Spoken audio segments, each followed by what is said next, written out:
Doing secret on the beat. Ekuseni ngivuka make sewuvulile lisango bantwana baye esikolweni emakhaya kuyashisa babe uyahamba uyophanda kade ubuya nini make uthi uNkulunkulu usivikele nebantwana emakhoneni siyahlangana sikhulume ngemaphupho lomunye ufuna kuba idoctor lomunye ufuna kuba star lomunye uthi utaba irapper ngalelinye ilanga bantu bayamhleka kodwa yena still akayeki ekasilami kubonga lokuncane phinze kubonga lokukhulu makhelwane nakapheke kudla uyakuphakela kukhona loya naloya kodwa sonke siyazama uma khona inkinga la lonke likhaya lesoma kodwa imali ishintsha abantu ngikubonile lokho umngane wami aphumelela sebangamandi labanye wakhohlwa emakhoneni lapho esikade siphila khona ngathi mfowethu ungaqala ukukhohle la sibuya khona ekasilamu inhliziyo iyakhuluma lomunye uyahleka kodwa ngekhathi uyakhala ekasi lethu emaphupho ayaphila sihambe endleleni sifuna sasa kube ngcono ekasilamu inhliziyo iyakhuluma lomunye uyahleka kodwa ngekhathi uyakhala ekasi lethu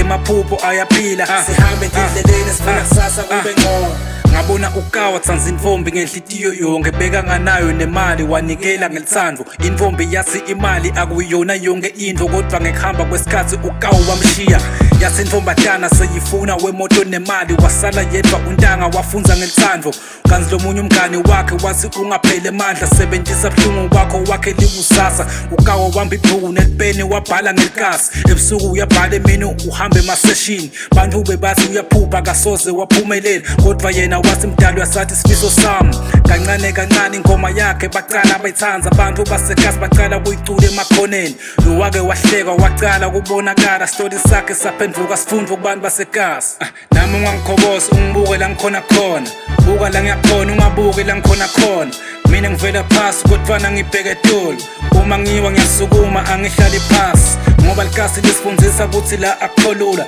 bantu bayahamba kodwa umlando uyasala namuhla ungahleka kodwa kusasa ungafunza lonke indlela netindzaba tatu lefihlekile ekasi lami inhliziyo iyakhuluma lomunye uyahleka kodwa ngekhathi uyakhala ekasi lethu emaphupho ayaphila sihambe endleleni sifuna kusasa kube ngcono khona make lokukhulisa abantwana yedvana akakhali embi kwabo kodwa ebusuku uyakhala uthi bantwa bami kufanele baphume kule mpilo usebenta matima noma emandla amancane khona ibade lami lela lahlekelwa ngumngane walo kusukela ngalelo langa laphenduka lomnye umuntu lazi litawuphila ngemaphupho ajika inastering lathatha emaphupho alo lawabeke etulu khona abantu labangadi kuthi bayaphi ngempilo bahamba nemoya nje balandzela labanye kodwa likasi lisifundisa ukuthi tati kuthi ungibani ungalingisi lomunye ukawu yakha igama lakho ngibhala lamagama nefoni yami iyafriza ngibhala ngebuhlungu bami injabulo nelithemba uma umuntu wasekasi utasiva le story ngoba le story akusiso sami ngesethu sonke